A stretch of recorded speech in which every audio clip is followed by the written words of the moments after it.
Hello mga idol, ayan, good morning. Kain tayo ng avocado.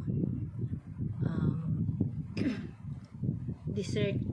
Kain tayo ng dessert kasi katatapos ko lang kumain. Ganito ang gusto kong pagkain ng avocado. Hindi ko siya nilalagyan ng gatas, asukal o ano pa man. Mas ramdam ko kasi yung natural niyang lasa pag kinakain ko siyang purong ganito lang.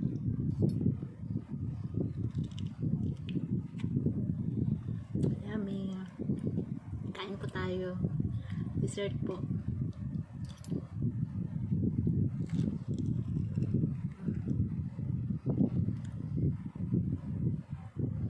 Sarap.